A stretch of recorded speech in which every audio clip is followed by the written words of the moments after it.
Donc, la plupart des gens au Québec nous ont portés, si je peux le dire comme ça. Vous êtes allés au Festival d'été de Québec, le bracelet, c'est nous. À Oshéaga, à Elsonic, à la F1. On a fait le Super Bowl à 2 reprises. On a eu la chance d'aller aux Jeux olympiques de Pyeongchang.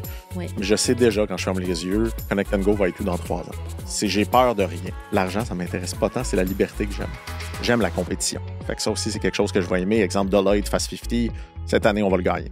Bonjour, ici Cléo Maheu. J'ai la chance d'accompagner depuis des années des entrepreneurs dans la croissance de leur entreprise et j'avais vraiment envie de faire briller leur histoire, souvent atypique, en créant le podcast Histoire d'hypercroissance.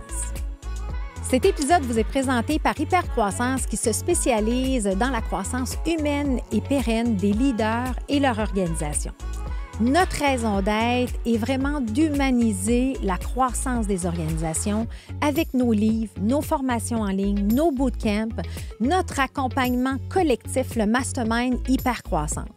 Ensemble, nous pouvons surmonter les défis, voir plus clair et avoir un impact. Apprenez-en plus sur hypercroissance.com. Vous avez du mal à faire évoluer votre entreprise? Je vous invite à participer au challenge Viser l'hypercroissance en 5 jours. 5 ateliers de 45 minutes, du lundi au vendredi, et c'est totalement gratuit. Nous allons découvrir les 4 décisions critiques pour surmonter les barrières de votre croissance. Ce défi aura lieu du 25 au 29 novembre 2024. Ça arrive que 2 fois par année, alors c'est le moment ou jamais de découvrir la méthode hypercroissance et ses meilleurs outils très concrets. Tous les détails pour vous inscrire sont dans la description de l'épisode. Dominique Gagnon, bienvenue. Merci. Dominique, on va avoir la chance de parler de ton parcours, mais présentement, tu es cofondateur et président de Connect and Go, qui a eu une belle évolution, transformation dans les dernières années aussi, qu'on va avoir la chance de parler. Tu as gagné une multitude de prix. Écoute, j'essayais de les écrire, là, je me suis dit, non, on va laisser faire. On va plus dire que tu es une des personnes les plus influentes dans les top 30, moins de 30 ans, avec toutes les entreprises que tu as comme débuté. L'entrepreneuriat, chez toi, ça a commencé jeune à 14 ans. Bref, très contente que tu sois ici pour nous parler de ton parcours parce qu'il y a le mot histoire dans Histoire d'hypercroissance.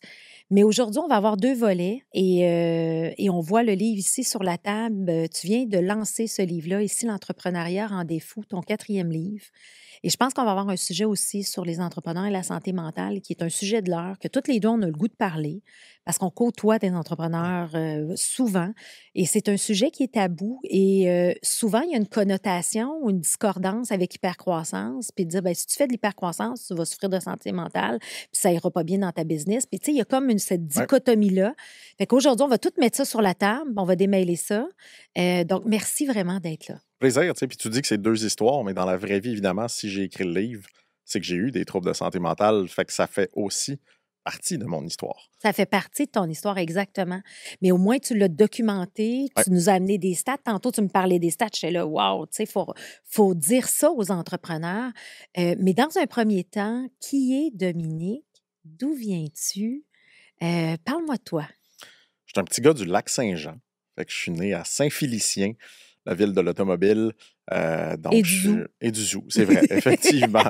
Je pense que quand tu habites à Saint-Félicien, tu oublies le zoo, c'est juste les touristes qui vont là dans la vraie vie. Exact. Mais effectivement aussi du zoo, mais qui a eu l'impression toujours de ne pas être né à la bonne place. Okay. Tu sais, les gens du Lac-Saint-Jean souvent adorent le skidoo, le 4 roues, la chasse, la pêche. Moi, je tripe sur la technologie, le béton, la mode et l'architecture. Fait que j'ai déjà rapidement, j'étais petit, je sentais que j'étais un petit peu différent. Je viens d'une famille que j'appelle modeste. Tu sais, mes parents faisaient peut-être 40 000 à 2. Fait qu'évidemment, là, on n'était pas ce que j'appelle un golden spoon. Je ne suis pas né dans un monde entrepreneurial, pas du tout. Donc, j'ai grandi au Lac-Saint-Jean. Première étape un petit peu loufoque, c'est que j'avais cloné pour 200 000 de carte de crédit à 12 ans et demi sur les BBS. S'il y a des geeks qui écoutent un peu le truc, ils vont comprendre. Et c'est là que j'ai découvert que j'étais un petit peu différent. Okay. Et suite à ça, mon père m'avait dit « Qu'est-ce que je peux faire pour que tu arrêtes de faire des niaiseries? » C'était quand même une bonne.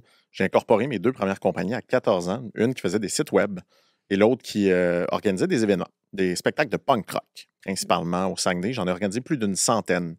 C'est ce qui m'a appris, entre autres, l'anglais. Parce que mes parents ne disent pas un mot d'anglais, puis n'y a personne qui dit un mot d'anglais à Saint-Félicien, du moins de ce Est-ce que je que me tu es rappelle. seul enfant ou tu as des frères, des sœurs? J'ai un grand frère, OK. très, très différent, qui a suivi un chemin un peu plus classique, si on peut le dire comme ça, qui est devenu policier.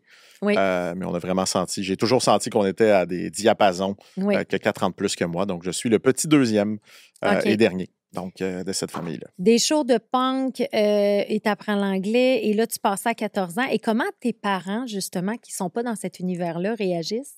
Je pense qu'ils se sont rendus compte que la meilleure chose à faire, c'était de m'occuper. Oui. Parce que je dis toujours, je fais du trouble quand je ne suis pas occupé. Dans ce temps-là, on ne parlait pas de neurodiversité. Fait que oui, j'avais un trouble d'attention et d'hyperactivité. On appelait ça un petit gars qui ne va pas assez jouer dehors. Donc, mes parents ont rapidement vu que j'avais du succès. Donc, je faisais des shows de punk. Je blague souvent que j'étais le plus capitaliste des punks. Parce que aujourd'hui, je peux en parler, je suis sur le conseil d'administration de Loop Mission, qui font de l'économie circulaire. Je disais que j'étais avant-gardiste parce que je me rappelle, je saisissais la marijuana des gens qui en fumaient dans la salle. Je changeais les baguises et je leur vendais le même stock. Fait que c'était de l'économie circulaire. Fait que j'ai définitivement toujours été entrepreneur. Je me suis mis à coder des sites web. Je partais avec mon vélo, je le faisais. Fait que mes parents comprenaient pas vraiment. Mon père me disait des fois, tu revenais avec 2000 $, après un show roulé.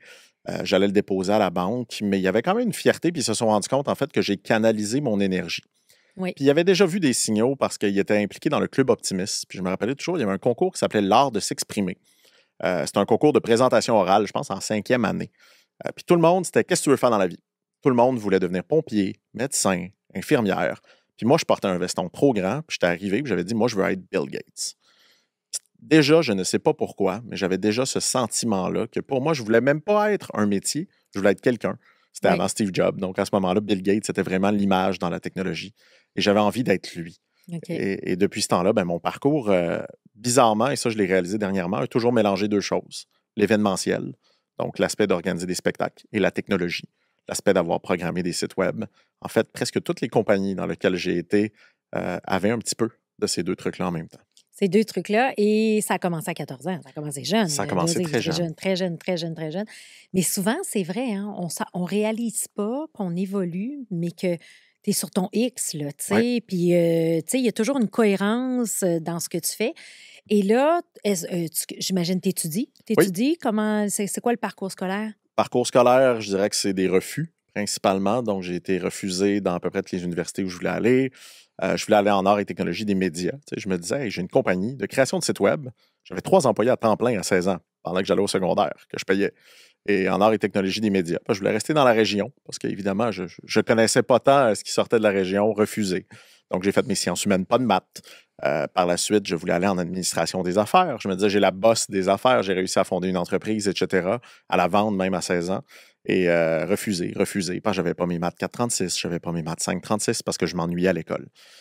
J'ai fait un bac en communication publique. Donc, je suis rentré à l'Université Laval, qui accepte à peu près tout le monde dans ce bac-là, fait que je les remercie. Mais je suis rentré dans ce bac-là et après 2 cours, je l'ai dit tantôt, quand j'ai du temps, je fais du trouble.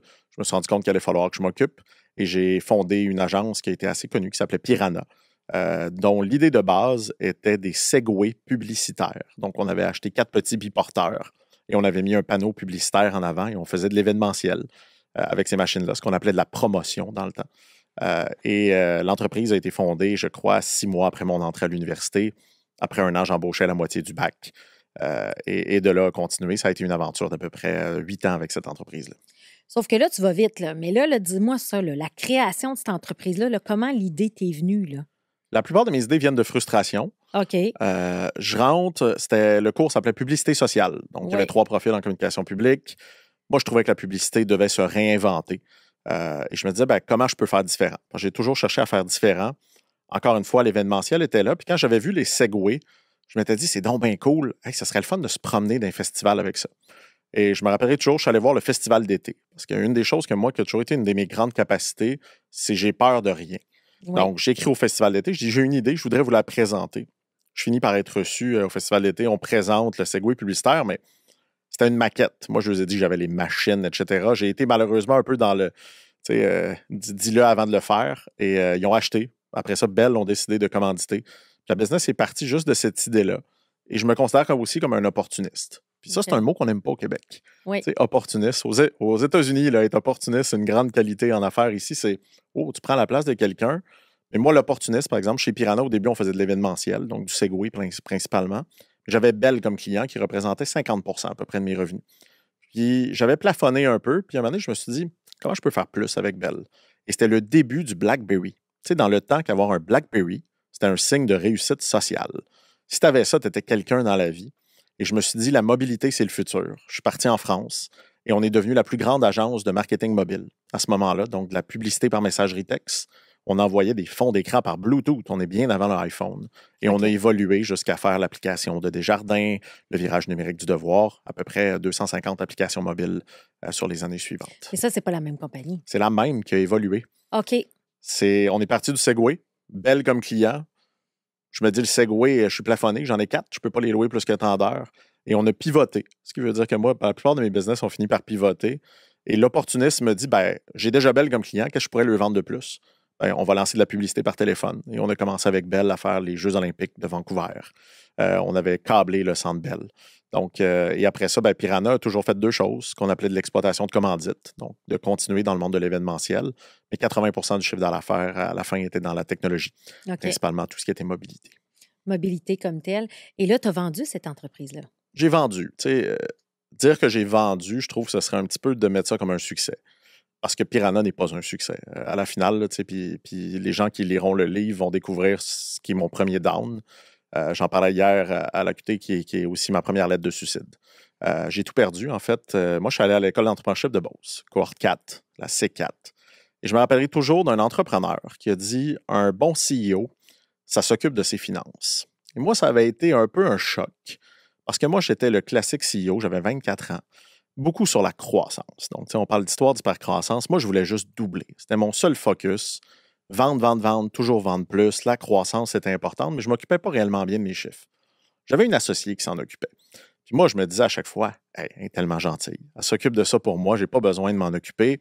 Je regardais mes états financiers une fois par mois. Puis l'important, c'était, est-ce qu'on perd de l'argent? Si on n'en fait pas, c'est pas grave. Si on n'en perd pas, c'est correct. Est-ce qu'on double? Donc, vraiment, cet appétit-là. Et suite à ce séjour-là, je reviens au bureau, je vais voir mon associé à ce moment-là, puis je vais m'impliquer dans les finances, parce que j'ai envie d'être un bon CEO. Et je me rends compte qu'elle devient blanche. Je suis dyslexique, je suis dyscalculique, TDAH. Fait que je me dis peut-être qu'elle a peur. Elle avait détourné 1,7 million à ce moment-là, donc créé des fausses compagnies à lesquelles elle faisait de la fausse sous-traitance, incluant ne pas payer les TPS TVQ. Donc, j'ai vendu Piranha parce que Piranha, grosso modo, je suis passé de l'entrepreneur de l'année Desjardins au compte spéciaux chez Desjardins en 6 mois. Et je l'ai vendu, oui, mais je l'ai vendu pas aux bonnes personnes, pas pour les bonnes raisons, parce que simplement l'entreprise était en mode survie. Et ça le finit par une proposition consommateur personnelle. Donc, j'ai vécu à être ce que j'appelle un paria économique dans le milieu, faire une faillite pour un entrepreneur. Une faillite d'entreprise, c'est quelque chose, une faillite personnelle, ça, c'est lourd à porter, pas à peu près. Et ça a été une des périodes les plus difficiles pour moi. Ben oui, ben oui. Puis merci d'en parler parce qu'on ne parle pas souvent de ces affaires-là. Hein. Tu sais, on te regarde. Moi, je te suis depuis des années sur les réseaux sociaux, tu sais, puis il y a toujours. Puis là, c'est pour ça que j'ai mis le titre de ton livre. Tu sais, si l'entrepreneuriat rendait fou, tu sais, il y a des étapes, des difficultés que les entrepreneurs vont vivre et là, tu nous la partages. Mais ça ne t'a pas découragé. Fait qu'est-ce qui arrive après cet événement-là? Ça m'a découragé durant une période. Oui. Durant à peu près 1 an, j'ai fait de la consultation. Principalement parce que, besoin de nourrir la famille. Donc, définitivement, besoin d'aller chercher des revenus. Puis, tu te demandes si tu es un bon entrepreneur. Tu sais, j'étais comme, OK, j'ai fait faillite perso. Il y a des gens qui ont perdu de l'argent dans cette aventure-là. Fait que tu as une pression, évidemment. Et j'avais déjà fondé Connect & Go. Mais j'étais uniquement, en fait, au début, c'était Piranha, c'était fait appeler pour faire un projet. Et j'avais sous-traité à un gars qui avait une compagnie qui s'appelait Academia RFID, le mandat. Puis à la fin, j'avais dit, hey, c'est pas un mandat qu'on a fait ensemble. J'ai dit, c'est une compagnie, ça va s'appeler Connect & Go, puis on va conquérir le monde. Puis on a parti ça comme ça, sur le fly un petit peu, mais on n'avait même pas d'actionnariat, même pas de convention. Donc j'ai fait pendant 1 an de la consultation. Lui, comment continuer à faire des projets sous le nom de Connect & Go, qui n'était pas le nom d'entreprise. Et en fait, faire de la consultation me rappelait à quel point j'étais quand même bon. Parce que je rentrais dans des compagnies, je me rendais compte à quel point je voyais les problèmes. En plus, ce n'était pas mes compagnies. Fait que c'est beaucoup plus facile, et tu le vis un peu avec le coaching. Moi, souvent, j'ai beaucoup plus de difficultés à donner des bons conseils chez nous que quand je rentre dans un autre business. Parce que quand je rentre dans un autre business, je fais des parallèles. Mon cerveau est capable. Oui, puis c'est pas émotif non plus. Exactement. Donc, j'ai eu des doutes, mais Connect & Go, par la suite, j'ai eu la chance que ce soit mon rebond.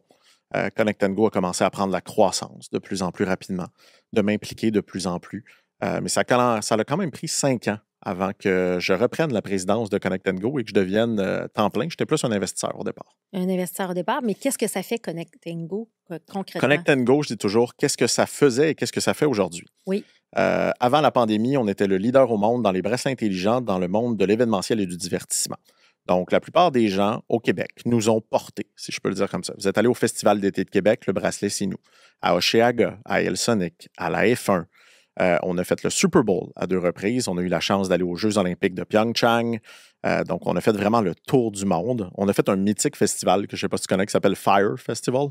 Il y a un documentaire sur Netflix. C'est la plus grosse fraude. C'est un festival mythique que l'entrepreneur, en fait, qui avait dit on va faire le festival le plus VIP, le plus cher sur une île déserte, mais qui ne s'est jamais passé. Le gars est en prison. Fait que, tu sais, il n'y a pas un événement qu'on n'a pas fait. Donc, on a fait ça avant la pandémie. Évidemment, la pandémie nous a amené à perdre 98 de nos revenus, le 2 restant étant principalement des dépôts non remboursés, et à devoir pivoter à une vitesse extrêmement rapidement. Et aujourd'hui, Connect Go est un leader dans le monde des parcs d'attractions. On a un système de gestion intégré pour les parcs d'attractions. Donc, si vous allez aux autres Granby, vous allez au Parc Safari, au Super Aqua Club au Québec, vous utilisez notre technologie pour acheter votre billet. Vous utilisez notre technologie pour la gestion du restaurant, la gestion des boutiques, le système de paiement. Donc, on a un système de paiement complet. On va faire un peu plus de 500 millions cette année qui transigent via le système. Donc, un peu comme on pourrait appeler un ERP dans le domaine de la technologie, mais qu'on a reparti une business de zéro en 2020 en pleine pandémie. En pleine pandémie. Puis ça a été... parce que souvent, tu sais, dans le fond, on dit se réinventer ou retransformer un modèle d'affaires, c'est de 24 à 36 mois. Est-ce que tu valides ça? Faire une transformation? Comment vous avez... Oui, pas durant une pandémie. Pas durant une En fait, pandémie. ce que j'ai vu, c'est à quel point l'instinct de survie est intéressant. Oui. Parce que la réalité, aujourd'hui, je pense qu'on réessayerait de faire ce qu'on a fait. On en aurait pour la période que tu me dis. Parce qu'évidemment, on aurait plus de processus. On aurait plus de questions à se poser. Nous, on a perdu 98 de nos revenus. On n'était plus en mode on a le choix d'attendre, on a le choix de ne pas prendre des décisions. On était dans l'urgence. On était à 6 mois de faire faillite. Donc, la réalité, en 2020, on a écrit notre première ligne de code de cette plateforme-là que je parle dans les parcs d'attractions. 100% des employés sont nouveaux depuis 2019. Ça veut dire que reset complet, on était 70 à peu près. On est retombé à 8. On est de retour à peu près à 70 aujourd'hui.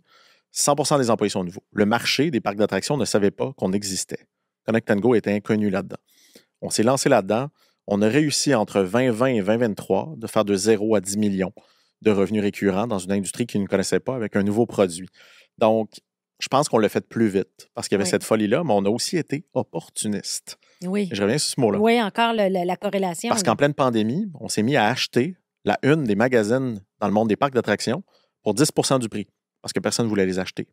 On a embauché des vendeurs parce qu'on s'est dit tout le monde sont cachés. Tu sais, tout le monde attendait. Non, nous, on va appeler les parcs d'attractions puis on va commencer à faire des podcasts. On va commencer à faire des meetings pour les aider à se préparer à l'après-pandémie ou à gérer leur parc durant la pandémie. On s'est positionné à une vitesse complètement folle. Et tu vois, je m'ennuie des fois un peu de cette période-là parce qu'aujourd'hui, quand j'ai des idées un peu folles comme ça, bien souvent, mon équipe dit non, là, on a un roadmap, on a du temps, on va suivre le processus. Mais l'aspect de ne pas avoir eu le choix de le faire nous a permis de faire quelque chose de complètement hallucinant à une vitesse incroyable. Oui, bien, les plus grandes choses dans la vie n'arrivent pas toujours quand c'est prévu et planifié. Exactement. C'est un peu ça que tu dis, tu sais. Ouais. Puis aussi à quel point j'ai un tatouage sur moi qui est une citation de Steve Jobs qui est Stay hungry, stay foolish. Oui. De rester affamé et de rester fou. Oui. C'est un peu ça aussi que la pandémie nous a amené. Et j'avais adoré une citation de Guy Laliberté qui avait dit le plus dur, c'est quand tu fais un show à Las Vegas, ton budget est limité. Ça, c'est facile de faire un bon show. Mais ce qui fait qu'on est créatif, c'est qu'on est pauvre. À Montréal, on a 50 fois moins de budget qu'à Vegas. Les gens sont aussi critiques. Et il disait, l'argent, c'est pas ça que ça permet. L'aspect d'être affamé, de devoir être créatif et de faire le meilleur show, c'est probablement un des trucs qui est l'essence du Cirque du Soleil. Puis moi, j'y crois énormément à ça. Que la plupart des temps, des moments où j'ai échoué, c'est les moments où je suis devenu confortable. C'est les moments où financièrement, j'étais confortable, mais aussi, je suis très rendu en surpoids. J'étais confortable, en général. Oui. Et c'est là, en fait, que je trouve que l'autobus te frappe. Exactement. Et là, mais là, tu sais, à travers tout ça, tu gagnes plein de prix, tu sais, mais tu vis toutes ces accélérations à une vitesse folle à un jeune âge, parce que tu as commencé très jeune. Mais parle-nous un peu, tu sais, de tous ces prix-là. C'est quoi l'impact que ça a sur toi? Je dirais, il y a eu 2 phases de prix. Oui. La plupart des prix, je les ai gagnés par ego. Fait que c'était un besoin de reconnaissance. C'était un besoin de prouver, I did it, it's working. Exact, mais c'était aussi pas pour les bonnes raisons. Puis je trouve qu'il y a beaucoup de gens qui postulent dans des concours, pas pour les bonnes raisons. Tellement. Puis il y a beaucoup de concours aussi que je trouve qui sont vraiment loufoques. Là. Le nombre de concours que j'ai gagnés basé sur un formulaire, que tu peux dire ce que tu veux, qui vérifie jamais vraiment ce que tu as dit dans le formulaire. Et que là, tu as rempli le formulaire, puis il t'appelle, vous êtes nommé l'entrepreneur de l'année. Je dis, OK, pas envie de voir mes états financiers, pas envie de faire un peu plus. Fait que je trouve aussi qu'on est devenu avec beaucoup de concours entrepreneuriaux. J'en ai profité. Je pense qu'aujourd'hui, il y en a des plus sérieux. Tu sais, par exemple, j'ai été finaliste pour EY Entrepreneur de l'année, qui est quand même un processus extrêmement rigoureux avec des entrepreneurs. J'ai eu la chance de faire Arista, dans lequel il y avait quand même Entrepreneur de l'année, jeune entrepreneur international. Mais la première phase, c'était de l'ego. Fait que c'était beaucoup le je gagne, je suis fier, j'aime ça montrer à tout le monde que je suis bon. J'avais ce besoin-là. Aujourd'hui, je le fais énormément pour l'équipe. Mais pourquoi, au début, pourquoi tu avais cette fierté-là? Je pense que je viens d'un milieu modeste. J'avais jamais vraiment eu d'argent. On m'avait toujours dit que je réussirais pas. Donc, je pense qu'il y avait une partie de frustration. Mais il y avait une partie de frustration, encore une fois, je pense pas pour les bonnes raisons. Oui. Puis le problème, c'est que l'ego, on doit tous en avoir pour être entrepreneur. Puis c'est une ligne assez mince entre la confiance en soi et l'ego. Hein. Oui. Je dis souvent que je balance entre les deux. Par exemple, si je m'en vais sur LinkedIn et je publie quelque chose, puis 2 fois dans la journée, je vais voir combien de gens l'ont liké, je sais que je suis dans l'ego. Oui. Je sais que je suis en train de regarder, là, je suis bon, j'ai pas besoin de ça aujourd'hui. Mais ça va revenir de temps en temps. Et à ce moment-là, en fait, j'avais de l'ego. Pourquoi? Parce que j'avais pas confiance en moi. Mm-hmm. Mais devant tout le monde, j'avais l'air de ce qu'on appelle un coq, un coquille. J'étais très, très confiant, un peu arrogant. Mais au fond de moi, je n'étais pas du tout confiant parce qu'on m'avait toujours dit que j'allais échouer, toujours dit que j'allais pas réussir. Donc, la première période, j'étais beaucoup dans prouver aux gens pour les mauvaises raisons. Aujourd'hui, je participe à beaucoup moins de concours, mais j'en fais parce que c'est bon pour l'équipe. J'aime aussi me benchmarker.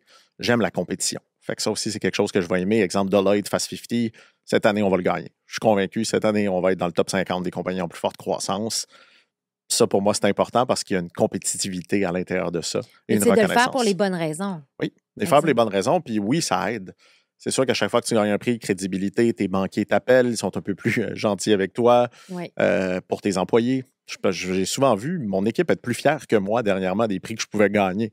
Parce qu'un moment donné, tu es entrepreneur, tu es dans le feu roulant, tu fais j'ai gagné un prix, c'est le fun, mais d'avoir des employés qui disent hey, j'en ai parlé à mes parents, c'est vraiment cool ce que tu as gagné hier. Donc, je trouve que c'est un peu plus ça aujourd'hui que je recherche dans différents concours. Puis encore une fois, d'être capable de se mettre crédible. Parce que moi, j'ai beaucoup travaillé sur mon personal branding aussi. Donc, l'aspect de la crédibilité. Il y a des concours, évidemment, qui te donnent cette carte-là, un peu comme enseigner à l'université, qui te donne une énorme crédibilité aux US. Quand tu dis « je suis prof à l'université », on dirait que déjà, tu as une crédibilité qui est plus grande d'écrire des livres. Oui. Est-ce que tu es prof à l'université? Je suis prof à l'université. Raconte-moi un peu cette histoire-là. Je suis devenu le plus jeune prof de la maîtrise de l'Université de Sherbrooke. Donc, j'ai commencé à enseigner à 25 ans la maîtrise en communication marketing. Un cours qui s'appelait Médias numériques avancés. La seule raison pourquoi j'ai pu enseigner à cet âge-là sans avoir de maîtrise, c'est que personne ne connaissait les médias numériques à ce moment-là. Donc, j'ai commencé très jeune dans une université qui m'avait refusé. On parlait un peu du côté revanchard. C'était un petit peu ça. Et j'ai enseigné les 3 dernières années à l'ETS, l'entrepreneuriat. Donc, Introduction à l'entrepreneuriat, qui est le cours que j'ai le plus aimé enseigner parce que tout le monde doit se lancer une business durant ce cours-là. Et ça a donné des compagnies extraordinaires, dont une jeune fille, Jade, que peut-être que certains vont connaître, qui est Puzzle Medical Device, qui, dans ce cours-là, a dit j'ai 2 projets. Faire une pompe cardiaque que tu pourrais monter dans un corps humain, parce que je ne comprends pas pourquoi il faut faire une si grande incision, ou un Tinder pour les gens qui aiment les animaux.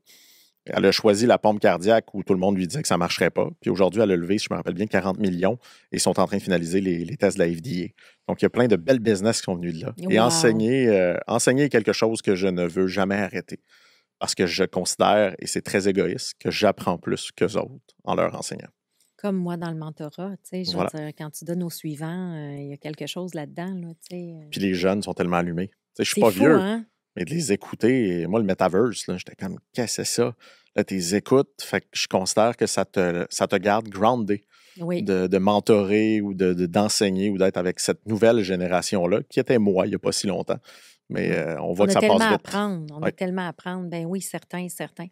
Et là, à travers tout ça, fait que là, on voit, il y a plusieurs compagnies. Fait qu'en bout de ligne, aujourd'hui, tu as 37 ans. Oui. Là, tu es à la tête. C'est ta troisième, quatrième entreprise à peu près? Que j'ai été impliqué, je pense que je dépasse le 10. Des 10. Une dizaine à peu près. J'ai vendu Rose Buddha dernièrement. Que j'avais racheté avec les fondateurs de Frank Oak. J'ai une compagnie qui fait de la formation en ligne pour les pompiers, très peu connue ici, qui s'appelle Éduc Expert, mais on est un des plus gros joueurs au monde dans la formation en ligne pour les pompiers, qui est une compagnie que j'ai redressée, dont je suis encore CEO, où on a des clients en France énormément, on a des clients en Afrique, on a des clients au Québec. Donc, j'ai encore quelques projets, mais j'ai appris le focus. Ça m'a pris des années, comprendre le concept du focus. Aujourd'hui, 90% de mon temps est donné à Connect & Go parce que c'est la première fois que je considère que j'ai une pépite d'or que je peux amener à 100 millions, pas à 100 millions de valorisation, à 100 millions de revenus assez rapidement. Et là, j'ai dit non, il faut que j'y mette mon énergie. Donc aujourd'hui, la plupart de mes projets sont gérés par d'autres personnes ou ont été vendus. Ont été vendus parce que le focus est important. C'est ça, on revient de... le troisième livre que j'ai traduit, c'est avec Warren Ruston qui a écrit Le leader en nous. Et la semaine passée, il faisait une conférence et il parlait de l'importance, dans le fond, 3 choses que les entrepreneurs doivent faire maintenant. C'est narrow your focus, up your quality and increase your speed. Fait qu'on est vraiment là pour, soyez focus, faites de la qualité, puis augmentez la vitesse, surtout dans le monde de la technologie. Toi, tu comprends ça, right? C'est fou. C'est fou comment ça va vite, hein? Ça fait peur, sincèrement, la vitesse à laquelle ça va, la vitesse à laquelle tu peux gagner la course ou être dépassé. Le nombre de moments où j'ai l'impression que je suis un futur milliardaire, mais que 2 jours après, je pense que je vais faire faillite parce que la compétition réagit d'une façon XY. Fait que oui, c'est un monde assez fou. Et je suis assez d'accord avec lui. Après, le focus, parfois, et j'aime beaucoup Rocket Fuel, qui est un super livre. Oui. J'aime quand même la dualité. Mon chef des opérations, FP, qui est très, très, très différent de moi, on se complète parce que lui est vraiment dans l'hyper-focus sur tout. On a un plan, un type de client, on attaque ce client-là.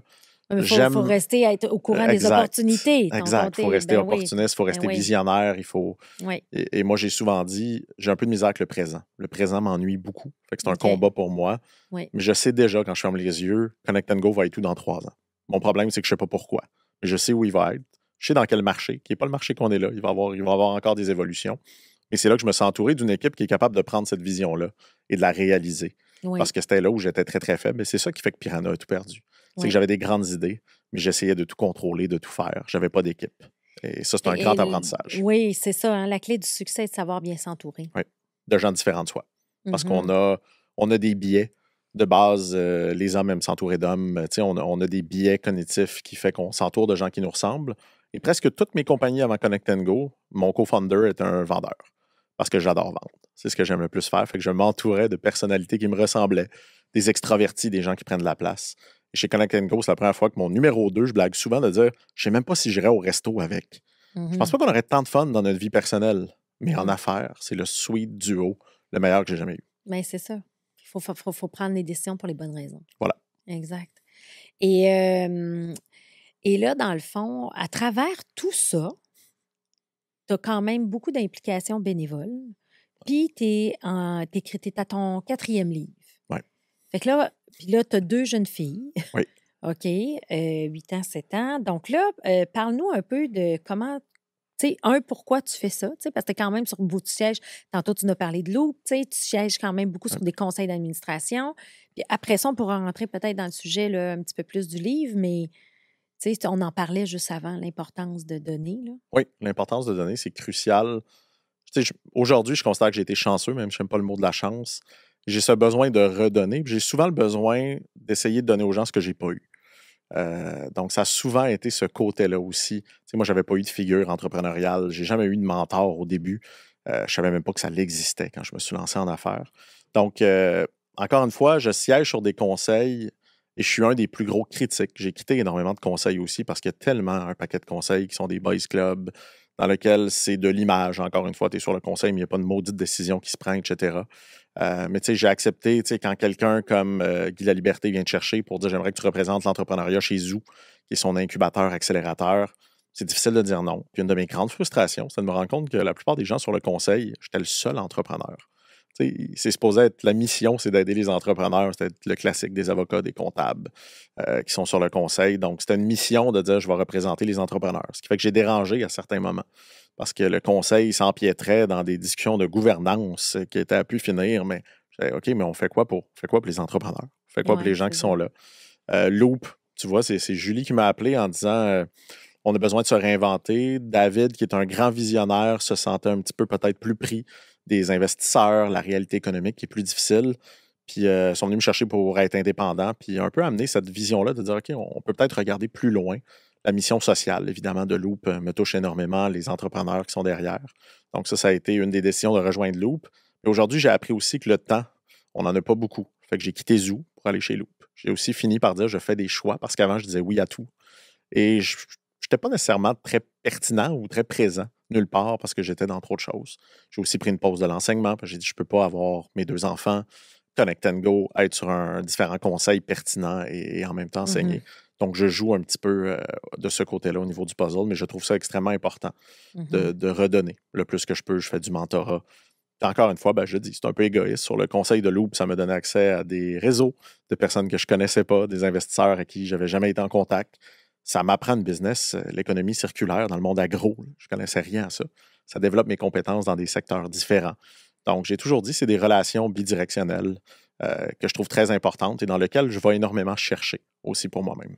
C'est ça, c'est beaucoup d'apprendre. Hein? Tu sais, quelqu'un qui est moindrement curieux va venir apprendre et tout. Et quand tu décides d'écrire des livres, pourquoi tu as commencé à vouloir écrire et tout? C'est la plupart de mes livres touchent la psychologie. Oui. Et ça vient, je pense, je me suis un peu moi-même fait une thérapie. J'ai su très tard que j'étais TDAH. Fait que la première chose que j'ai découvert, j'ai toujours su que j'étais différent. J'ai toujours eu l'impression que j'avais des comportements atypiques. Avant, je n'avais pas besoin de mettre de mots là-dessus, mais moi, ça a été très difficile un peu plus dans la vie de couple. Parce que souvent, ma conjointe, qui est beaucoup plus neurotypique, traditionnelle, disait « Ah, tu fais pas d'efforts, tu oublies tout le temps tout. » Puis je disais « T'as pas idée comment j'essaye. » Puis je suis allé chercher mon diagnostic de TDAH. Et à ce moment-là, si je me rappelle bien, on parle peut-être 2015, être TDAH, c'était presque synonyme d'échec. T'sais, on n'était pas encore aujourd'hui, c'est relativement compris, mais à ce moment-là, c'était ça.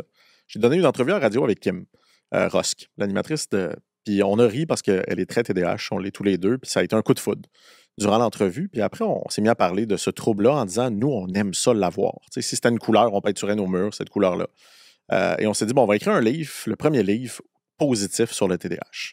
Mais ça va aussi me permettre de mieux comprendre. Donc, on a écrit J'aime les TDAH 1, qui a été un best-seller, vendu un peu plus de 25 000 copies de ce livre-là. On a eu la chance de faire Tout le monde en parle.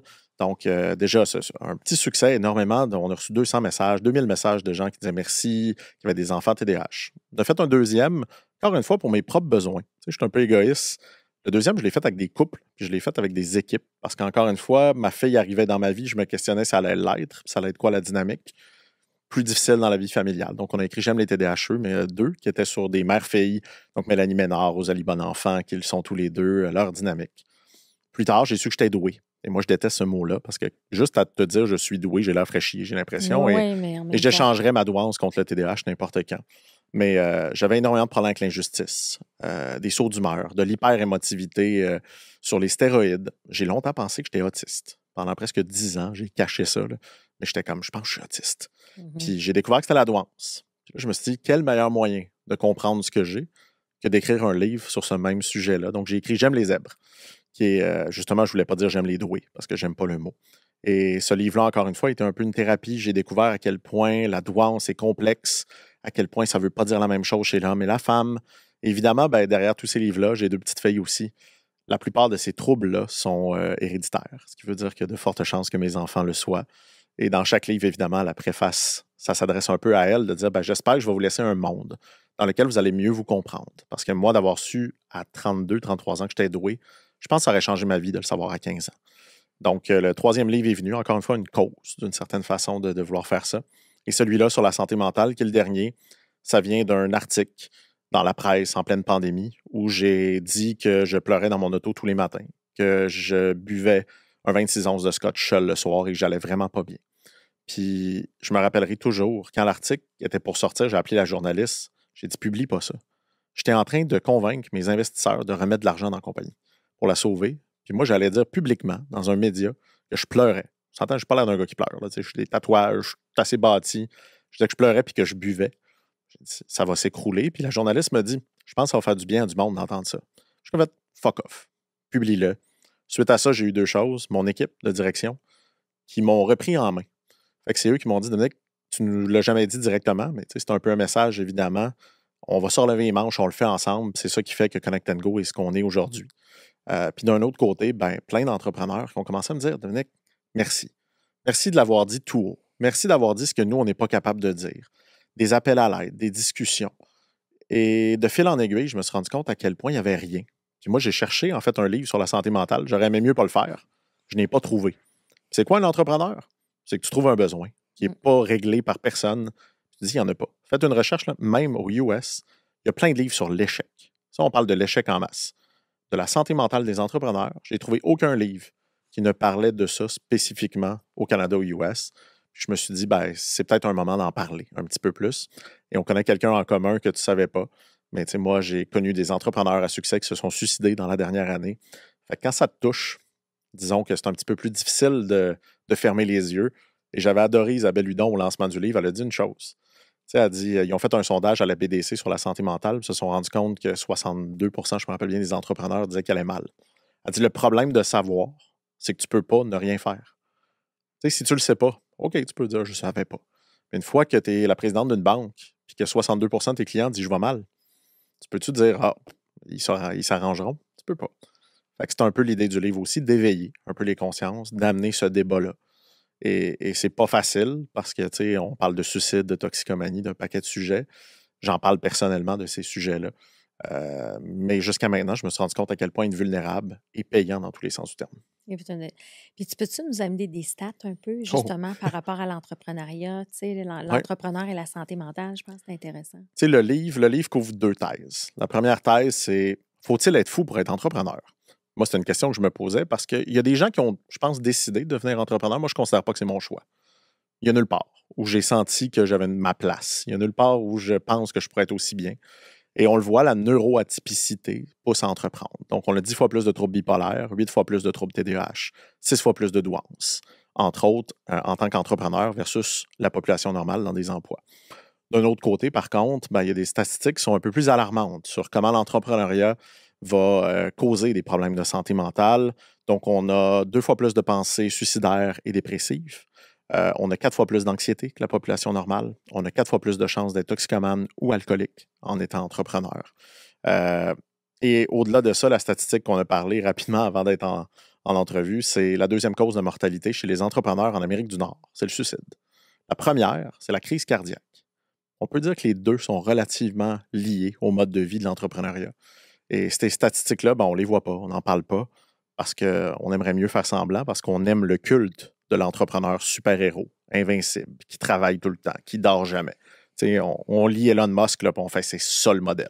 On devrait être comme lui, jamais dormir, travailler tout le temps, fuck la famille. Malheureusement, ça fait mal à bien des entrepreneurs qui, parfois, vont se rendre jusqu'à décider de s'enlever la vie. Oui, exactement. Puis, tu sais, ces stats-là, c'est comme, tu peux dire, oh mon Dieu, c'est alarmant, mais il y a quelque chose que tu disais juste avant qu'on débute, qui a comme du positif là-dedans, dans le sens que, tu sais, il faut être fou, mais ça peut être fou brillant, là, puis avoir du fun dans l'aventure. La folie, c'est ça. Exact. La folie, c'est ça. En fait, la neuroatypicité vient de « Hey, je suis impulsif, j'ai des idées. » La plupart des gens TDAH doués, une injustice, on ne peut pas vivre avec ça. Quelle meilleure manière de régler une injustice que de la mettre dans les mains d'un entrepreneur qui va créer quelque chose pour la régler? Plein d'entrepreneurs environnementaux, mais même une frustration va devenir une idée. Fait que je pense que cette folie-là est positive. Les troubles de santé mentale, je pense que c'est de savoir dans quoi on s'embarque. Puis c'est pas juste les entrepreneurs, il y a énormément de liens aussi avec les athlètes. Tu parles souvent de sport. Mon prochain livre va être sur le parallèle de « Je suis tanné que les entrepreneurs disent on est une famille » ou « c'est mon bébé ». Non, c'est une équipe de sport. Combien d'Olympiens j'ai rencontrés qui ont fait une dépression à la fin, qui sont tombés dans l'alcool? Il y a énormément de liens entre les deux. Et l'aspect de le savoir nous permet juste de peut-être prendre des meilleures décisions, de peut-être réfléchir quand on dort mal que ce n'est pas nécessairement bon pour la business. Puis je considère que l'entrepreneur est le plus gros actif de son entreprise. Mais comme entrepreneur, puis moi je l'ai fait longtemps, on se fait passer en dernier. Ça veut dire que c'est l'entreprise va mal, on ne va pas prendre une pause. On va dire non, tu relèves tes manches, tu travailles 80 heures, tu manges du McDo, tu dors mal. Et toutes les études, et moi j'ai quand même un côté un peu data, j'aime beaucoup ça, c'est toutes les études prouvent que c'est la pire chose à faire. Mais pourtant, les influpreneurs disent c'est ça qu'il faut faire. Quand tu vas sur Forbes, etc., les articles « Pourquoi dormir 4 heures est une bonne idée », etc., ça encourage des trucs qui sont prouvés scientifiquement, qui sont complètement stupides. Mm. Et c'est là que tu as même parti le 4 jours aussi. Tu as dit, Ouais, regarde, ben, practice what you preach, là, tu sais, c'est que ouais. tu as lu ça, tu l'as compris, et là, tu réduis la charge de travail. Est-ce que tu es capable de le faire, de l'appliquer, toi? Je l'applique. Réduire la charge de travail, c'est encore un grand concept. Le 4 jours semaine, il y a des gens qui pensent que c'est travailler moins. Moi, je pense que c'est pas travailler moins, c'est travailler mieux. Ce qui veut dire que la prémisse de base du 4 jours semaine, c'est on pense que ce qu'on vous donne comme travail en 5 jours serait faisable de l'accomplir en 4 jours avec pas plus d'heures. Ça veut dire que c'est pas on remet des heures dans 2 heures de plus par jour, basé sur vous faites trop de meetings, vous êtes trop dans l'inefficacité, vous n'utilisez pas l'intelligence artificielle pour réussir à faire des tâches qui pourtant pourraient être répétitives et remplacées. Donc, ça devient plus une obsession sur la productivité. Et par la suite, évidemment, on a vu un gain sur la santé mentale, sur la liberté. Tu sais, moi, j'ai 2 jeunes enfants. Si tu travailles du lundi au vendredi, le samedi, Charlotte, elle a de la danse, Béatrice, elle a du tennis, on est à la course dans l'auto, là, il faut faire l'épicerie, etc. C'est un feu roulant. Le seul moment que les gens ont aujourd'hui pour eux, dans mon entreprise, c'est le vendredi. Les enfants sont à l'école. Ils ont du temps pour eux. Ils se remettent en forme. Ils remettent à bien manger. La plupart de nos employés utilisent ce temps-là pour suivre des formations liées à la job. Mhm. Pas obligés. Mais ils le font parce qu'ils veulent se développer. Parce que la croissance, le growth mindset, fait partie de nos valeurs. Fait qu'on embauche aussi des gens comme ça. Donc, on a décidé de travailler effectivement sur ce côté-là parce que la santé mentale de notre monde est importante. La pandémie, évidemment, on l'a vu, là, la santé mentale devient de plus en plus complexe. Mais on reste, tu ne peux pas faire du 4 jours semaine. Il y a des gens qui font ça sans KPI. On s'entend, on traque parce qu'on veut doubler à chaque année. On est venture back. On est financé en capital de risque. On n'est pas là pour s'amuser, là. On est là pour créer une entreprise de classe mondiale. Je continue de penser qu'on peut le faire avec une journée de moins en étant plus efficace. Puis quand on parle d'efficacité aujourd'hui, tu sais, on sent que, tu sais, je participe au programme de repère numérique de la Caisse de Ouais, dépôt et placement, tu sais, et on voit que les gens, moi, je vois un retard technologique, c'est fou. là, capoté, là, tu sais, une vision technologique. Tu sais, nous, on est une micro-entreprise, là, tu sais, mais moi, je suis toute, tu sais, tout est Ouais. automatisé, tu sais, tout, j'investis des milliers de dollars pour comme que je veux rester comme le même nombre d'employés, mais doubler mon chiffre d'affaires, Ouais. tu sais, je veux dire, j'ai déjà ce mindset-là de dire, regarde, on va bien utiliser la technologie. L'idée, c'est pas de brûler le monde, c'est de travailler différemment. Mais pourquoi qu'il y a un retard technologique comme ça? Pourquoi les gens ne sont pas capables d'aller dans l'innovation, essayer des choses, se transformer? On a une culture de la peur au Québec. On Oui, déteste l'échec. oui. C'est prouvé. Les Québécois ont peur. Mm. Puis on a peut-être raison d'avoir peur parce que tout nous donne l'impression que si on ne livre pas, les enjeux vont être importants. Je vois beaucoup de peur. L'intelligence artificielle, je vois énormément de gens qui préfèrent avoir peur que d'embrasser ce changement-là. Je suis terrorisé par ce qui se passe en ce moment dans l'intelligence artificielle et excité en même temps. La réalité, c'est que si je me dis, hey, ça fait peur, je ne l'utiliserai pas, je vais passer à côté de quelque chose. Et je le vois un peu comme toi. J'ai donné une conférence en Beauce il y a 6 mois. C'était que des entrepreneurs. Je dis, qui a utilisé ChatGPT dans la dernière semaine? Je pense qu'il y en a 3 sur 200 qui ont levé la main. J'ai dit, OK, vous allez être remplacés à une vitesse extraordinaire. Je pense que ça vient de la peur. Tu vois, un des trucs qui, même, j'avais pas aimé, le scandale de la société d'automobiles, là, tu sais, quand ils ont lancé le nouveau logiciel. Ce qu'ils ont fait, c'est trouver des coupables, les mettre sur la place publique puis couper leur tête. Évidemment, il n'y a aucun ministre, personne politique. Tu sais, ils ont dit, ah, c'est des bons vieux fonctionnaires qui ont fait planter ça. Qu'est-ce que ça a fait, tu penses, dans l'appareil gouvernemental aujourd'hui? Plus personne ne veut innover. Mm. Innover peut vouloir dire je pourrais être le gars que mon ministre va dire à la radio que c'est de ma faute puis me faire perdre ma job. Fait que j'ai vu un paquet de gens dans les ministères à couvert dire on veut plus de projets technologiques, on veut plus d'innovation, c'est trop risqué. Parce que les gens qui sont là, ils sont pas là pour changer le monde. Là. Ils sont là parce qu'ils veulent une job et un fonds de retraite très, très souvent. Donc, ils vont pas aller se battre. Donc, on a Mais c'est peur ça. et je pense qu'on fait peur aux gens énormément au Québec. Puis, Ben moi, j'appelle ça la culture du petit fromage du Québec, là. ouais. Tu sais, c'est comme, on a de la misère à penser grand, penser différemment. Puis, mais comment on peut amener les entrepreneurs à voir les bienfaits de ça ou à avoir une clarté de vision? Tu sais, puis oui, tout n'est pas écrit, mais il faut se lancer. Puis toi, j'aime beaucoup ça, Dominique, dans tes phrases. Tu vas souvent dire, mais si le futur n'existe pas, Ouais. inventons-le. Là, tu sais, là, Tu c'est peux plus comme, le prédire. tu peux plus le prédire, tu Tu sais. peux plus le Fait que, prédire. mais embarque, tu sais, dans Ouais. la roue, puis on va s'ajuster, puis on va voir les opportunités, tu sais. Mais comment on peut transformer ça? Qu'est-ce qu'on peut faire pour aider les gens, là, les entrepreneurs, à embarquer dans cette vague-là, surfer sa vague? Moi, tu sais, je pense qu'il y a de l'éducation. Je pense qu'il y a énormément d'éducation qui doit être faite. Il n'y a pas tant de gens qui en parlent non plus. Nous, on est entouré d'innovateurs, fait qu'on a l'impression que le monde font Oui. ça, mais la plupart des gens n'entendent pas parler. Nous, on a commencé justement à donner des cohortes de développement au Saguenay, à Gatineau, un petit peu partout avec quelques entrepreneurs où on aide des business traditionnels, mais ce que j'appelle des vrais business, à se transformer, puis à les éduquer. Puis rapidement, ils embrassent un petit peu plus le changement. On est beaucoup dans le politically correct au Québec. Fait qu'on ne veut pas leur dire qu'ils sont dans la marde s'ils ne font pas ça. On veut juste dire ça serait mieux, puis on va vous donner des subventions, mais qu'il va falloir remplir 250 documents pour l'avoir. Puis fait que c'est lourd. La réalité, bureaucratie est lourde. Ce qui fait que les États-Unis innovent, c'est qu'il y a beaucoup moins de bureaucratie. On peut dire du bien ou du mauvais, moins de bureaucratie, plus d'innovation, plus de sens de risque. On va aussi, au niveau des capitaux, ça reste quand même très, très difficile. Moi, rendu à la taille de l'entreprise que j'ai, à part la caisse de dépôt, il n'y a plus personne qui peut vraiment mettre de l'argent chez nous, obligé de me retourner vers le marché américain. Parce qu'encore une fois, ici, on n'aime pas vraiment le risque. Et l'autre chose, moi, qui me déçoit un peu, c'est qu'on n'a plus, je trouve, d'entrepreneurs ambitieux. On n'en a plus beaucoup. Dans le temps, des Alain Bouchard, des Serge Godin, ces entrepreneurs qui ont créé des géants, il y en a de moins en moins au Québec. Parce que justement, souvent, on dirait que les gens qu'on idolâtre dans le monde des entrepreneurs, c'est pas des si grosses business, puis c'est pas des gens qui ont envie tant d'aller à l'international, qui ont envie de conquérir le monde. Il y a moins cette fait-là. Puis on devrait en parler plus. Mais je pense qu'il va y avoir un changement générationnel. Puis moi, ce qui m'inquiète le plus, c'est pas tant ça, c'est l'éducation de nos enfants. Parce que ça part de là. Est-ce qu'on apprend à mes enfants aujourd'hui différemment qu'on m'a appris il y a 30 ans? Non.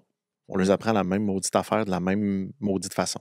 De lire des documents et de les apprendre par cœur. C'est ce que je vois avec mes filles. Donc, on n'est pas en train de former des innovateurs. On n'est pas en train d'amener des nouveaux processus puis d'essayer de régler le problème à court terme, ça ne marchera pas. Il faut travailler sur la prochaine génération qui va changer les choses.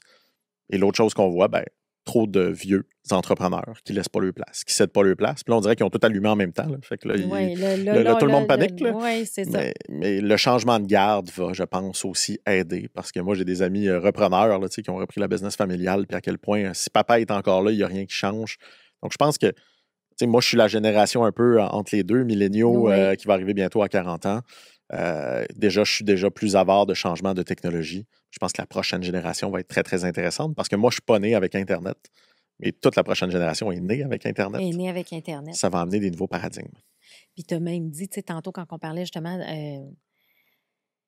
à l'école, là, quand on parlait de créativité, là, c'est comme, on n'est pas obligé de la fameuse créativité, on dit, c'est important, mais en même temps, est-ce qu'on est en train de préparer nos enfants à l'école pour utiliser des plateformes technologiques, pour, zéro, là, de développer l'intelligence, de faire une recherche. On ne te demande pas de tout connaître. Maintenant, l'intelligence artificielle peut en faire un beau pour toi, mais toi, quelles vont être tes compétences de développement, de leadership, d'humain, de connexion, de faire avancer les choses, mais de ce que l'intelligence artificielle ne pourra pas faire, on n'est pas adapté, là. Ils font encore apprendre le Code civil du Québec aux avocats. Ouais. Moi, j'utilise dans une transaction que j'ai faite quand j'ai vendu Rose Bouddha. J'ai demandé à mes avocats, j'ai dit combien pour faire la documentation. Ils m'ont donné un chiffre que je trouvais beaucoup trop haut. J'ai dit, si vous faites la révision de mes documents, combien? Le quart du prix. J'ai tout écrit les documents avec l'intelligence artificielle. Ils ont révisé, j'ai fait la transaction. On n'a plus besoin de ça, mais on leur enseigne effectivement encore ça. Puis il y a plein de paradigmes. Il n'y a pas de cours de psychologie en administration des affaires. Y a-t-il un plus grand lien entre l'humain, la psychologie et les affaires? Ça couche ensemble. On n'en parle pas. Il n'y a pas de cours de vente. À l'université, tu ne peux pas faire un bac en vente. Pourtant, moi, le plus gros salaire, j'ai tout le temps payé à du monde, c'est tout le temps des vendeurs. C'est tout le temps eux qui gagnent le plus cher dans tous mes business. Tu ne peux pas apprendre la vente. Pourtant, mon associé, c'est un écrivain de pièces de théâtre. C'est ce qui fait que je pense que c'est le meilleur vendeur que j'ai jamais vu parce qu'il raconte des histoires. À chaque fois, c'est une histoire. J'ai dit, faites un cours de vente au pire accéléré, dans lequel tu as des cours de théâtre, dans lequel tu as des cours de présentation orale, tu as des cours de négociation. C'est un skill set qu'on a développé, surtout au Québec. On est des piètres commercialisateurs, on est des excellents inventeurs. Mais à la place, on veut continuer à faire des cours théoriques dans lesquels on va se faire apprendre que les Algonquiens ont fait ci puis ça. Je ne sais pas que ce n'est pas important. Là. Je pense qu'on pourrait passer un petit peu plus vite puis rentrer un petit peu plus dans le monde du futur que versus passer la moitié de notre scolarité sur parler du passé. Oui, tellement. Ah non, je suis d'accord avec toi. Et l'autre affaire aussi, c'est que je trouve que les gens qui vont réussir ou les jeunes, il faut que nous, comme parents, on les allume sur ces affaires-là. On a une responsabilité. Tu ne peux pas te fier au système nécessairement scolaire, tu sais. Fait qu'il faut, il faut plonger, tu sais, et tout. Fait que ça, c'est important parce que je pensais à moi, j'ai forcé mon fils à aller aller étudier à Oxford à Ouais. 14 ans, tu sais, faire 2 semaines là-bas pour s'ouvrir sur le monde, tu sais. Voyager. Tu sais, juste que, C'est... tu sais, puis l'année passée, il était à Michigan, tu sais, fait Ouais. que 2 semaines à Michigan, puis là, les gens, ah oui, tu l'as envoyé là, ah oui, hey, moi, mon enfant voudrait pas, ben moi non plus, il voulait pas, mais là, Mhm. aujourd'hui, il est content, puis je l'ai allumé, puis du moment, j'ai le goût d'être entrepreneur, puis, tu sais, de qu'est-ce qu'il faut que Ouais. j'étudie pour aller là, puis, tu sais, tranquillement, il fera ce qu'il voudra, je veux qu'il fasse ce qu'il aime dans la vie, Ouais. mais moi, c'était juste d'ouvrir les œillères pour qu'il puisse plonger là-dedans à pieds joints, puis voir qu'il y a d'autres choses sur la planète, puis... C'est aussi de montrer l'envers de la médaille. Tu vois, moi, une de mes phobies du fait que je viens d'un milieu modeste, je dis toujours à la blague, je veux pas élever des bourgeoises. oui, J'ai pas envie oui, d'élever oui, des Golden Spoon. Tu sais. Puis, oui, puis évidemment, c'est un peu ce que je fais, parce qu'évidemment, on habite à Mont-Saint-Hilaire, on a une belle vie, etc. Mais on va à Montréal donner des trucs aux itinérants. ben c'est ça. Je voulais que l'école primaire, au minimum, va être au public, puis continuer d'être au public. Parce qu'ils sont. Tu sais, j'adore que Charlotte a une amie qui habite dans un appartement. La première fois qu'elle revenait à la maison, elle trouvait que c'était un scandale. C'était comme, papa, je suis allé chez mon ami, c'est parce qu'ils ont un appartement, puis ils sont deux à dormir dans la même chambre. Pour elle, c'était comme, ça n'existe pas. Puis j'étais comme, Charlotte, ça, c'est le vrai monde. Toi, tu es Mhm. privilégié. Fait que moi, je considère que c'est les deux, je vais vouloir. J'ai toujours dit, j'aimerais qu'ils voyagent dans des pays très riches pour voir ça, mais aussi des Ben, pays très pauvres pour voir exact. l'envers de la médaille. Et effectivement, de leur donner des skills. Et quand tu dis le système scolaire, on ne peut pas compter sur eux, ben, c'est là que je souhaite que des entrepreneurs vont finir par régler les problèmes. Parce que je pense que les entrepreneurs, ils règlent les problèmes. Oui, J'espérais qu'un jour, on ait des gouvernements entrepreneuriales, mais ça oui, n'arrive pas parce qu'on non. dirait que quand ils arrivent là, ils oublient qu'ils étaient entrepreneurs dans le passé. Mhm. Mais moi, tu vois, j'aimerais ouvrir une école à un certain moment. C'est-à-dire, Oui, ça fait partie de mes projets parce que je suis frustré de la façon qu'on enseigne à mes enfants.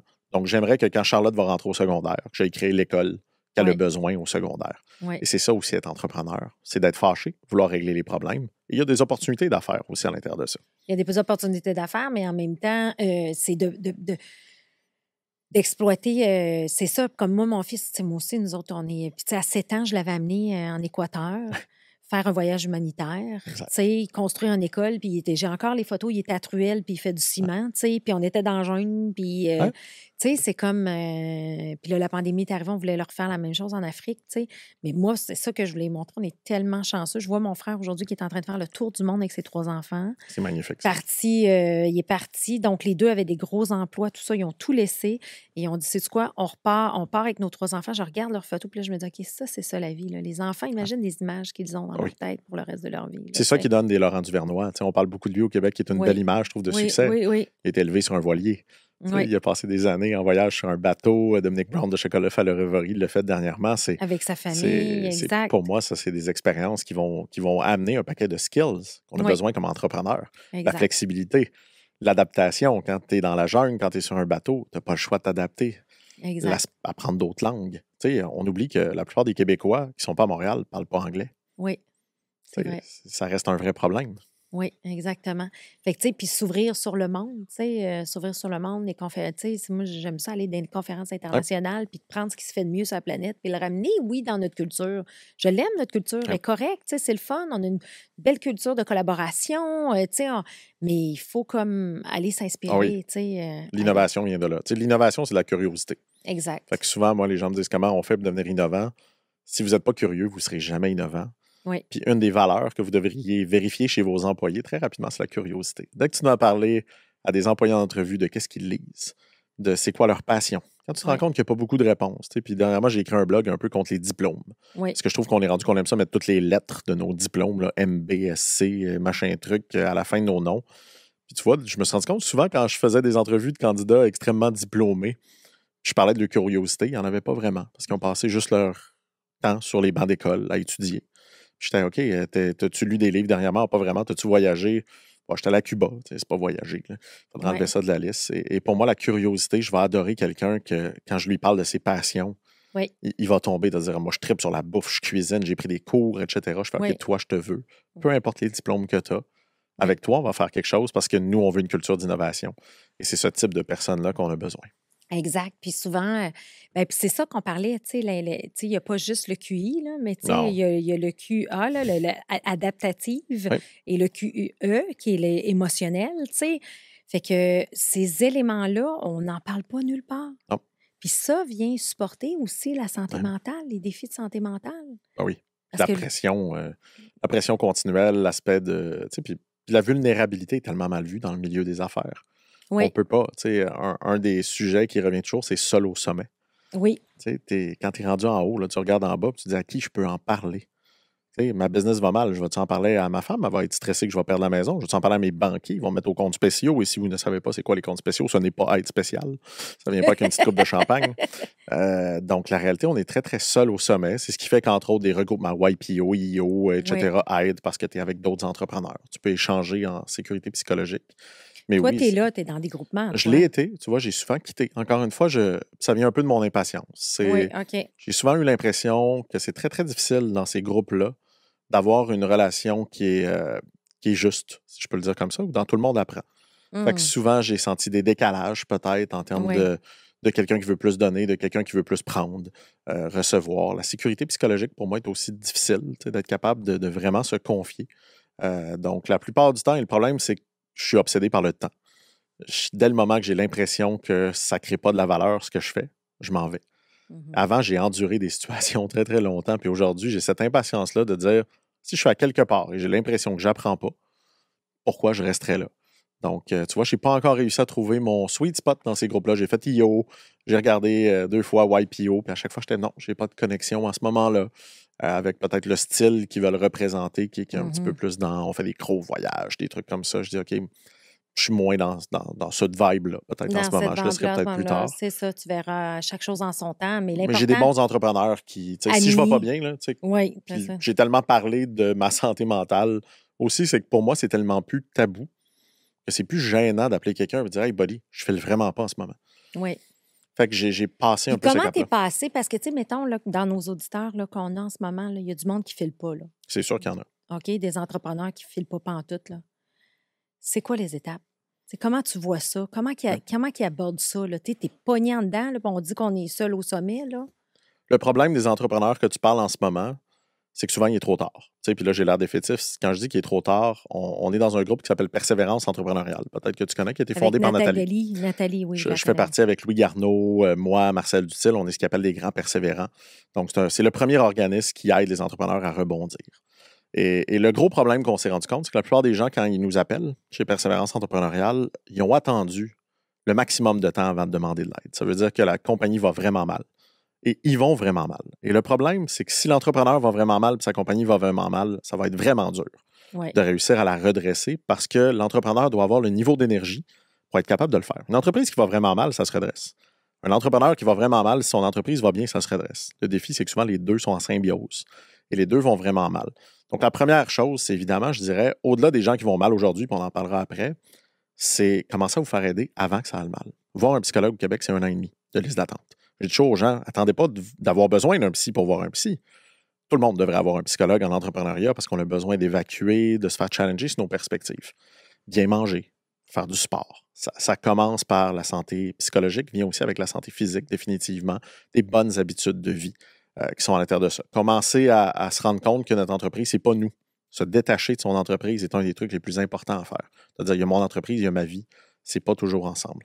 Mais si ça va mal aujourd'hui, il y a de demander de l'aide. C'est définitif, il faut le faire.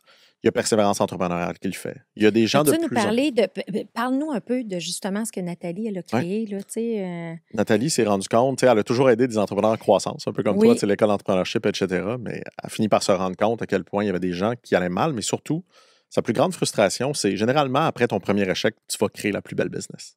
Moi, c'est ça Connect & Go, parce qu'échouer, c'est de l'apprentissage. Oui. L'aspect de tomber. Aux États-Unis, là, quand tu as fait faillite, il y a plein de venture cap. C'est comme une coche. Puis ils font OK, toi, je vais investir, tu as des cicatrices. Tu as vécu ça. Et elle, ce qu'elle a dit au Québec, quand tu échoues, c'est tellement sauvage que tu rebondis pas et tu arrêtes d'être entrepreneur. On ne peut pas se permettre d'en perdre. Oui. Tu sais, des bons entrepreneurs, là, puis c'est pas parce que ton échec, ton entreprise échoue que tu n'es pas un bon entrepreneur.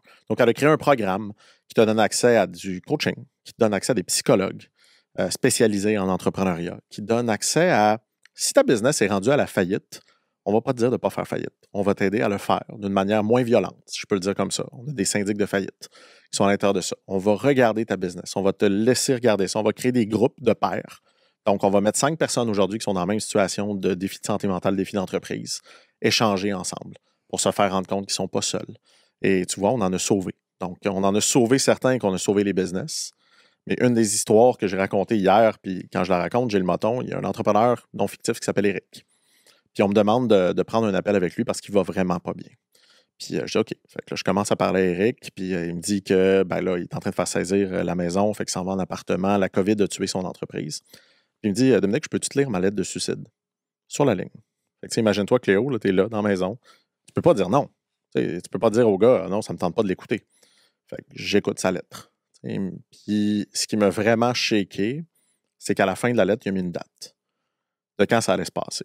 Puis, tu sais, je sais qu'il est papa de 3 filles, il y a sa femme qui le supporte. Tu sais, puis je dis, même si j'ai dit de ne pas le faire, j'ai déjà été dans cet état d'esprit-là. Puis, ce que j'ai fait, en fait, j'ai dit, laisse-moi 2 minutes. Parce que moi, j'en ai écrit une durant Piranha. Parce que je pensais que la meilleure façon de résoudre mes problèmes, c'était de mourir, puis que les gens ne sachent pas que c'est un suicide pour avoir l'assurance vie pour ma famille. C'était ça mon plan. Puis je l'avais relativement structuré, puis j'ai encore la lettre. Puis j'ai dit, j'ai lu ma propre lettre que j'ai écrite il y a 7 ans. J'ai dit, regarde, Eric, je l'ai écrit, je voulais faire la même chose que toi. Check ma vie aujourd'hui. Regarde où je suis. Je suis papa de 2 super filles. Je suis, la business va bien. Économiquement, ça va super bien. J'ai repris, je suis en santé, j'aide du monde. Je te dis pas de ne pas le faire ou de le faire. Je te dis juste, voici où je suis. Il a déchiré la lettre. Puis on se parle chaque semaine depuis ce temps-là, depuis un bout de temps. Fait que tu vois, persévérance entrepreneuriale, c'est ça. C'est quand tu vas mal, ils vont trouver quelqu'un. Un Dominique Gagnon, un Marcel Dutil, un Louis Garneau, qui ont vécu des moments difficiles, puis ils vont te mettre sa ligne avec pour qu'ils puissent parler d'entrepreneurs entre eux. Et ça va amener tous ces outils-là autour.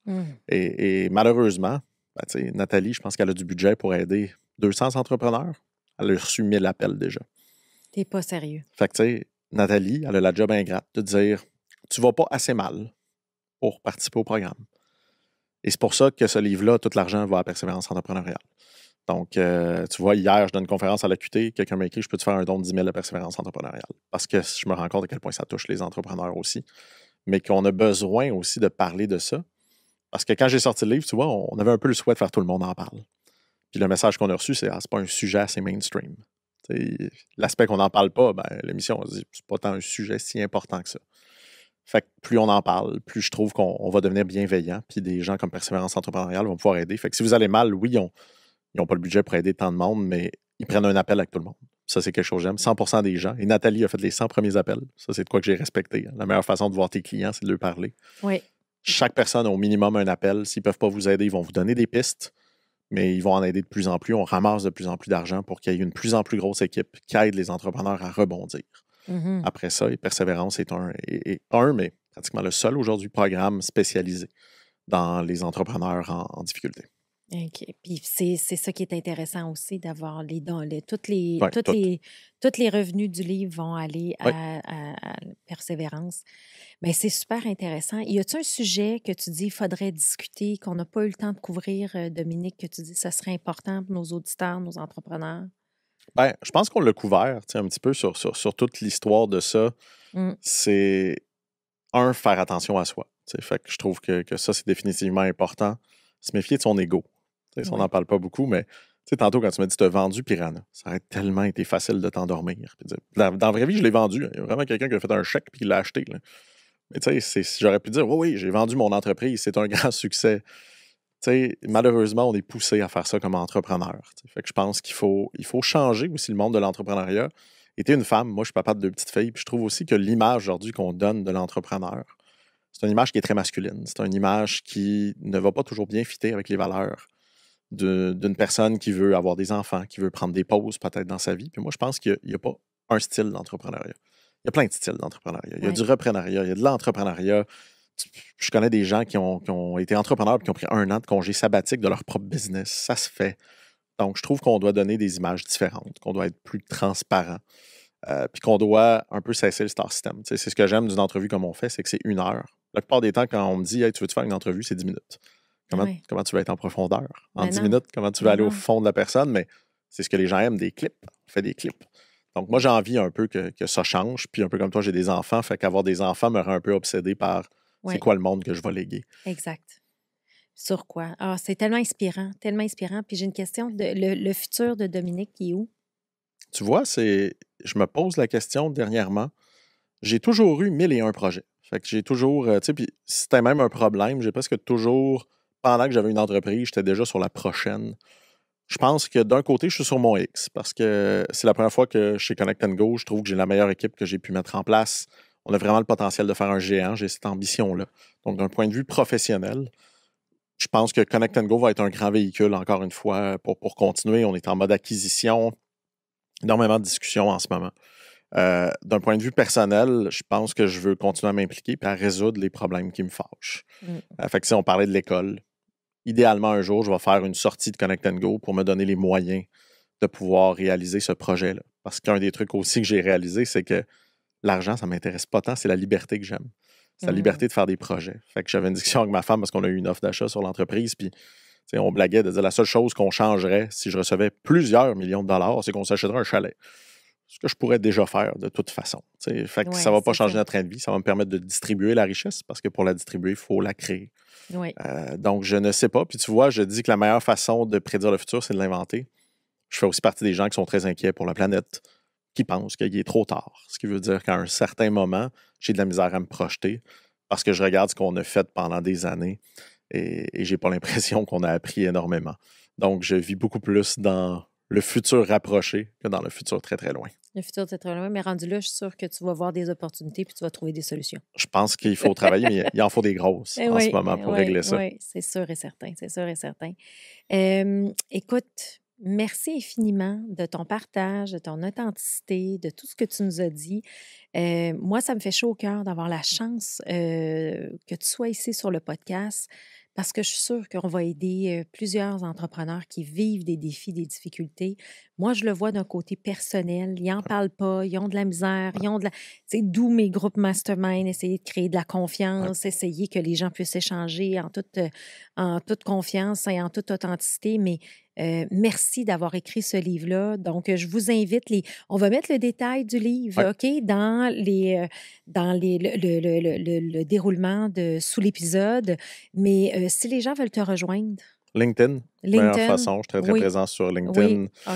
Courriel facile. Je réponds à tout le monde. Tu vois, ça fait partie des choses que je trouve importantes. N'importe qui m'écrive au minimum avoir une réponse. Avoir une réponse, exactement. Alors, je te remercie sincèrement pour tout.